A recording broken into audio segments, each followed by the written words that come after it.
Hi అండి, welcome back to Manu constructions.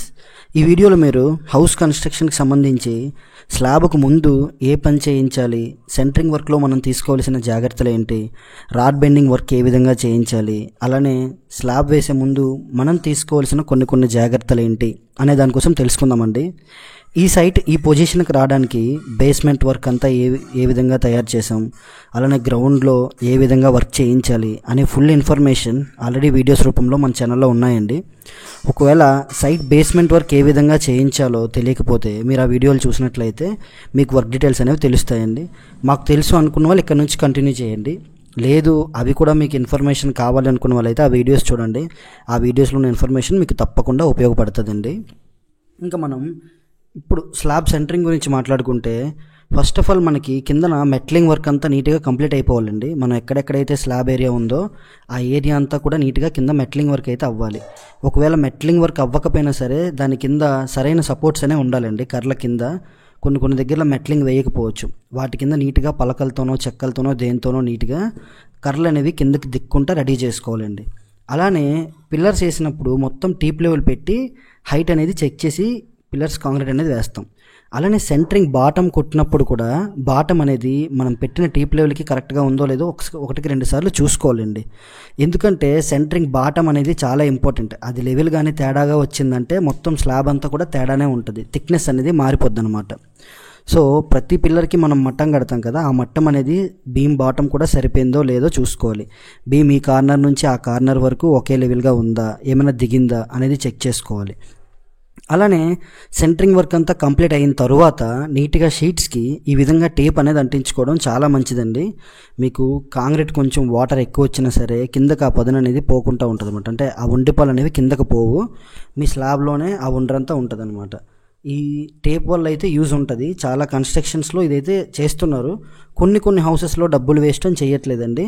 దానికి ఖర్చు పెట్టినట్లయితే దానికి ప్లస్ అయితే ఉంటుంది, మీకే ఉపయోగం మంచిది. అలానే ఇంకా సెంటరింగ్ వర్క్ అంతా కంప్లీట్ అయిపోయిన తర్వాత ప్రతి ఒక్క రూమ్ టు రూమ్ కూడా చెక్ చేసుకోవాలండి. ప్రతి ఒక్క రూమ్ టు రూమ్ కూడా నీట్గా టీప్ లెవెల్తో మనం చెక్ చేసుకోవాలి. రూమ్ హైట్ ఏ విధంగా ఉంది, ఎక్కడైనా దిగిందా స్లాబ్ లేదా అనేది తెలుసుకోవచ్చు. అది నేను మీకు ఇంకో నెక్స్ట్ వీడియోలో టీప్ లెవెల్ పెట్టి మొత్తం కలిపి ఒక వీడియో తయారు చేస్తానండి. ఈ వీడియోలో అయితే చూపించలేదు. మనం ఈ విధంగా చెక్ చేసుకున్నట్లయితే సరిపోద్ది. అదేవిధంగా ప్రతి ఒక్క డబ్బాకి నీట్గా ఆయిలింగ్ అనేది చేసుకోవాలండి. కింద బీమ్ బాటమ్స్లో సైడ్లో నీట్గా ఆయిలింగ్ అంతా చేసుకొని రాడ్ బెండింగ్ అయిపోయిన తర్వాత, అంటే బీమ్ రాడ్ బెండింగ్ అయిన తర్వాత షీట్లకి ఆయిల్ అనేది రాసుకొని స్లాబ్ అనేది కడతామండి. అదేవిధంగా బీమ్ మొత్తం ఆయిలింగ్ చేసేసి ఐరన్ కడతామన్నప్పుడు ఏం చేయాలంటే బీమ్ మొత్తం ఐరన్ కట్టిన తర్వాత కిందకి దింపక ముందే బాటంలో మొత్తం కవర్ బ్లాక్లు అనేవి పెట్టేసుకోవాలండి. బాటంలో బీమ్ బాటం కవర్ బ్లాక్లన్నీ పెట్టిన తర్వాత బీమ్ అనేది దించాలి. అలానే బీమ్ కట్టినప్పుడు కన్ఫర్మ్గా రింగ్ డిస్టెన్స్ అనేది 6 ఇంచీల కన్నా తక్కువ ఉన్నట్టు చూసుకోండి. 6 ఇంచీలు దాటనివ్వకండి. Minimum distance 6 ఇంచీలండి. 6 ఇంచీలకి తగ్గినా పర్లేదు కానీ ఎక్కువ అవ్వకూడదు అనమాట. ఇదైతే ముఖ్యంగా చెక్ చేసుకోండి.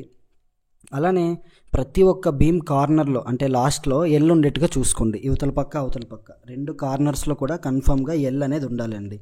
అదైతే చెక్ చేసుకోండి. అదేవిధంగా ఇంకా స్లాబ్ బీమ్స్ అన్నీ కట్టేసి బీమ్స్ దించిన తర్వాత స్లాబ్ షీట్లకి ఆయిల్ రాసుకొని నీట్గా రూమ్స్ అనేవి ఈ విధంగా కడతామన్నమాట. ఈ రూమ్స్లో క్రాంక్ బార్స్ ఉన్నాయి కదండి, క్రాంక్ వస్తాయి అనమాట. ఆ క్రాంక్ వచ్చినది కన్ఫామ్గా 3 ఇంచుల క్రాంక్ అయితే చూసుకోండి. 3 ఇంచుల కన్నా ఎక్కువ ఉండకూడదు, అది కూడా చూసుకోండి. 3 నుంచి 3.5 ఇంచీలు అంతే. అంతకన్నా ఎక్కువ పెడితే మనకి స్లాబ్ థిక్నెస్ అనేది ఎక్కువ అయిపోద్ది అనమాట. ఐరన్ వర్క్కి సంబంధించి ఫుల్ ఇన్ఫర్మేషన్ నేను ఇంకో వీడియోలో మీకు చెప్తానండి. ఈ వీడియోలో ఎంత ఎక్కువ అయిపోద్దని చెప్పేసి మీకు డీటెయిల్గా చూపించట్లేదు. సో మీకు అంటే మినిమం తెలిసే ఉంటుంది కదని చెప్తున్నా. తెలియని వాళ్ళు అయితే మాత్రం ఐరన్ వర్క్ గురించి ఫుల్ వీడియో చేస్తా కదా, అందులో చూస్తే మీకు అర్థమవుతుంది. అలానే ఇప్పుడు నేను ఎల్ అని చెప్పాను కదా, ఇదనమాట. బీమ్ కార్నర్లో కంపల్సరీగా ఈ విధంగా ఎల్ ఉండాలండి. మీరు 16 ఐరన్ యూస్ చేసినా 12 mm యూస్ చేసినా, ఒకవేళ 20 మీరు హెవీ కన్స్ట్రక్షన్ చేస్తున్నారు 20 mm ఐరన్ యూస్ చేసినా సరే కన్ఫామ్గా బీమ్ కార్నర్లో ఎల్ అయితే మాత్రం పెట్టమని చెప్పండి. ఇంకా బీమ్ కార్నర్లో ఎల్ పెట్టి స్లాబ్ ఐరన్ వర్క్ అంతా అయిపోయిన తర్వాత ఇంకా కవర్ బ్లాక్స్ అండి. కవర్ బ్లాక్స్ ఏ విధంగా అంటే బీమ్ బాటంలో మీరు ఆల్రెడీ బీమ్ దించినప్పుడే పెట్టేశారు కాబట్టి బీమ్ సైడ్లు కూడా కవర్ బ్లాక్ అనేది పెట్టాలండి. 2 పక్కల కవర్ కరెక్ట్గా ఉన్నట్టుగా చూసుకోండి. బీమ్ సెంటర్లో ఉన్నట్టుగా చూసుకోండి. ఎక్కడ కూడా సెంటరింగ్ డబ్బాలకి అంటినట్టు బీమ్ ఉండకూడదు అనమాట. అలా లేకుండా 2 పక్కల నీట్గా మనం కవర్ బ్లాక్లు అనేవి పెట్టుకోవాలి. అదేవిధంగా స్లాబ్కి కూడా నీట్గా మొత్తం కవర్ బ్లాక్స్ అనేవి పెట్టేయాలండి. ఐరన్ వర్క్ అయిపోయిన వెంటనే మీరు చేయాల్సిన పని నీట్గా మొత్తం కవర్ బ్లాక్ పెట్టించిన తర్వాత ఎలక్ట్రికల్ వర్క్ అనేది స్టార్ట్ చేయాలి. కొన్ని దగ్గరలో ఏం చేస్తున్నారనంటే ఐరన్ వర్క్ అయిపోద్ది వెంటనే ఎలక్ట్రికల్ పెడుతున్నారండి. ఆ విధంగా చేయించడం వల్ల ఎలక్ట్రికల్ వర్క్ చేయడానికి ఇబ్బంది పడాలి, ఎలక్ట్రికల్ కూడా ఇబ్బంది పడతారు పాపం. పైపులు అవి సరిగ్గా పెట్టలేక కవర్ బ్లాక్స్ ఏవి పెట్టకుండా ఉండకూడదు అనమాట. సో కవర్ బ్లాక్ మొత్తం పెట్టిన తర్వాత మీరు ఎలక్ట్రికల్ వర్క్ అనేది చేయించుకోవాలి. అదేవిధంగా స్లాబ్లో మొత్తం నీట్గా బైండింగ్ అంతా చేశారో లేదో కూడా చెక్ చేసుకోండి. నేను ఇప్పుడు వీడియోలో చెప్తున్నది ఎవరిని ఉద్దేశించి కాదన్నా, ఎవరు తప్పుగా అనుకోకండి. అందరూ పర్ఫెక్ట్గానే వర్క్ చేస్తాం. బట్ కొన్ని మిస్టేక్స్ నేనైనా చేయొచ్చు, మీరైనా చేయొచ్చు, ఎవరైనా చేయొచ్చు కదా. అవి 1-2 సార్లు చెక్ చేసుకోవాలని ప్రతిదీ డీటెయిల్గా చెప్తున్నది. స్లాబ్ ఐరన్ కట్టిన వాళ్ళు బైండింగ్ చేయరా బ్రో అంటే చేస్తారన్న, పక్కాగా ప్రతి ఒక్క పని కూడా చెక్ చేసుకుంటాం.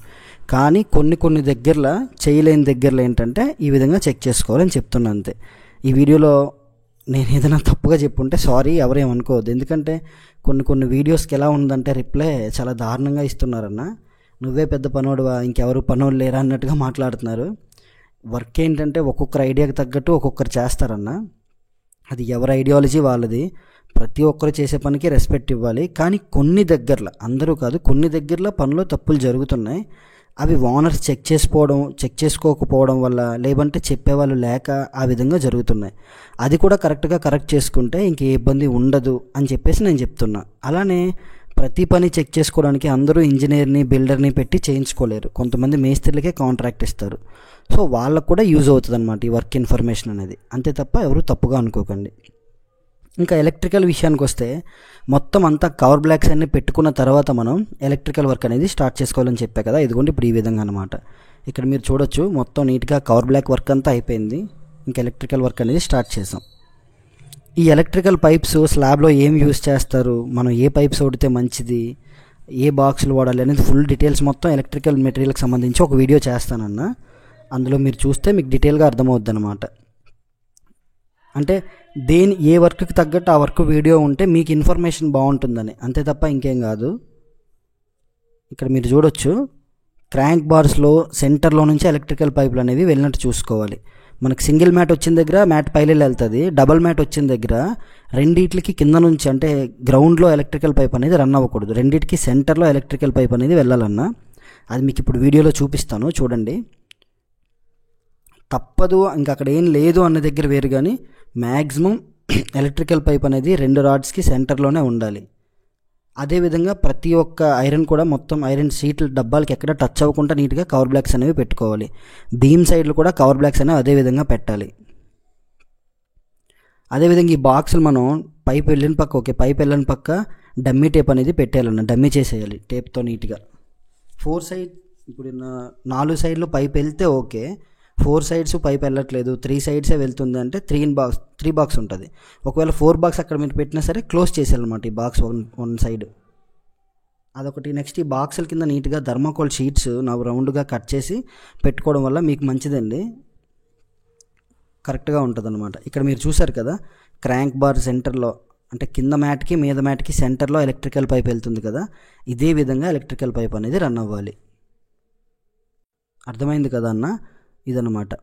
సో స్లాబ్లో ముఖ్యంగా మీరు చెక్ చేసుకోవాల్సింది ఏంటంటే సెంటరింగ్ బాటలు మొత్తం ఒకే లెవెల్కి ఉన్నాయా లేవా, రూమ్ సెంటరింగ్ మొత్తం చేసిన తర్వాత రూమ్స్ అన్నీ సరిపోయిందా లేదా, సీటు ఎక్కడైనా ఏమైనా డౌన్ ఉంటే మేస్త్రికి చెప్పించండి, మేస్త్రి చెక్ చేసుకోమని చెప్పండి. అవి కూడా డౌన్ లేకుండా చెక్ చేసుకుంటేనే మనం గేజ్ రాడ్తో కాంక్రీట్ థిక్నెస్ చెక్ చేసినప్పుడు కరెక్ట్గా ఉంటుంది. అదేవిధంగా క్రాంక్ బార్లు అన్నీ సరిపోయా, అలానే బీమ్స్ మొత్తం ఉన్నాయా లేవా, ప్రతి ఒక్కటి కూడా చెక్ చేసుకోవాలండి. పని జరగకముందే 1-2 సార్లు చూసుకోండి. జరిగిపోయిన తర్వాత ఏం చేయలేమన్నమాట. స్లాబ్ వర్క్లో పని అయిపోయింది అన్న తర్వాత ఇంకేమీ చేయలేరు. అవ్వకముందే 1-2 సార్లు అన్నీ చెక్ చేసుకోవాలి. ఎలక్ట్రికల్ పాయింట్లు కావచ్చు, ఈ క్రాంక్ బార్స్ కావచ్చు, అలానే బీమ్ ఎల్లలు కావచ్చు, ఆయిలింగ్, కవర్ బ్లాక్, ముఖ్యంగా కవర్ బ్లాక్స్ కూడా చెక్ చేసుకోవాలండి. సెంటరింగ్ ఎక్కడ కూడా సెంటరింగ్కి టచ్ అయ్యి ఐరన్ ఉండకూడదు అనమాట, అది కూడా చెక్ చేసుకోవాలి. ఇంకా వీడియోలో ఇన్ఫర్మేషన్ మీకు నచ్చింది అనుకుంటా. నేను వీడియోస్ పెడుతున్నది ఎవరిని పన్నో ఉద్దేశించడానికి అయితే కాదన్నా, మళ్ళీ చెప్తున్నా. పని ఈ విధంగా చేయించుకుంటే బాగుంటుంది అని తెలియని వాళ్ళకి తెలుస్తుందని తప్ప వేరే వాళ్ళని ఉద్దేశించి అయితే కాదు. కొన్ని కామెంట్లు చదివితే నాకే బాధ అనిపిస్తుంది. అంటే చెప్పే విధానంగా చెప్పట్లేదన్న. మాకు ఇప్పుడు ఒక వర్కర్కి మొత్తం తెలుసు అనుకోవడం తప్పన్న. అది ఏ వర్కర్కి కూడా తెలియదు. అంటే ఎంత పని వాళ్ళైనా సరే ఇంకా కొత్తగా చేయొచ్చు అనమాట. ఒకరి ఐడియాకి నుంచి ఇంకొకరి ఐడియా ఉంటుంది. ఇప్పుడు నేను గొప్ప అనుకుంటే నాకన్నా గొప్పోడు ఇంకోటి ఉంటాడు, వాడికన్నా గొప్పోడు ఇంకోటి ఉంటాడు, అలా అన్నమాట. ఈ విధంగా కొంతమంది అంటే ఎగ్జాంపుల్ ఇప్పుడు ఇంజనీర్స్ ఎవరైనా చూస్తారు కదన్న వీడియో, ఒకవేళ ఇది తప్పుగా ఉంది, ఇది ఇలా రైట్ చేసుకోవాలి, లేదంటే ఇదిగో ఓనర్కి ఇలా సలహా ఇచ్చి నువ్వు ఇలా పని చేయించు ఇంకా బెటర్ ఉంటుంది అని చెప్తే నేను అర్థం చేసుకుంటాను. కానీ చెప్పే విధానంగా చెప్పట్లేదు. నువ్వే గొప్పవాడివా, నువ్వే పోటుగాడివా అని అంటున్నారు. సో చెప్పే విధానంగా చెప్తే ఎవరమైనా వింటామన్నా, తప్పు కాదు అది. సో నా విన్నపం ఏంటంటే ఎదుటి మనిషికి చెప్పేటప్పుడు మనం క్లారిటీగా చెప్తే అర్థమవుతుంది. అదేవిధంగా ఇప్పుడు ఇక్కడ వాటర్ కొడుతుంది ఎందుకంటే అండి, సెంటరింగ్ ఇప్పుడు ఈ షీట్స్ ఉన్నాయి కదా, ఈ షీట్ల మీద చిన్న అక్కడక్కడ డస్ట్ ఉంది. అలానే ఎలక్ట్రికల్ పైప్స్ అన్నీ కోసారు కదా బిగించినప్పుడు, చిన్న కటింగ్స్ పెట్టిన రబ్బర్వి ఎలక్ట్రికల్ పైప్ తాలూకు ఇది డస్ట్ ఇవంతా ఉందన్నమాట. సో దానికోసం నీట్గా వాటరింగ్ అనేది చేయడం జరిగింది, క్లీనింగ్. అలానే బీమ్స్లో ఎక్కడైనా ప్యాకెట్లు, ఈ కవర్లు, టీ కప్ గ్లాసులు ఏమున్నా సరే నీట్గా క్లీన్ చేయించేయండి. డస్ట్ అనేది ఏం లేకుండా క్లీన్ చేయించండి. వీడియోలోని ఇన్ఫర్మేషన్ మీకు నచ్చితే తప్పకుండా వీడియో లైక్ చేయండి. అలానే మను కన్స్ట్రక్షన్ యూట్యూబ్ ఛానల్లో ప్రతి ఒక్క పనికి సంబంధించిన వీడియోస్ ఉంటాయి. వీడియోస్లో ఇన్ఫర్మేషన్ మీకు తప్పకుండా ఉపయోగపడుతుందన్న. వీలైతే వీడియోస్ చూడండి, మీ అభిప్రాయాన్ని కామెంట్లో చెప్పండి. తప్పకుండా ఛానల్ సబ్స్క్రైబ్ చేసుకోండి. అలానే బెల్ ఐకాన్ ఆన్లో పెట్టుకోండి అన్న. మినిమం అంటే తాపీ పనికి సంబంధించి ప్రతి ఒక్క వీడియో కూడా నేను చేద్దాం అనుకుంటున్నా, అలానే చేస్తా కూడా. దానికి మీ సపోర్ట్ చాలా ఇంపార్టెంట్. తప్పకుండా వీడియోని లైక్ చేయండి. జై హింద్. మళ్ళీ నెక్స్ట్ వీడియోలో కలుద్దాం.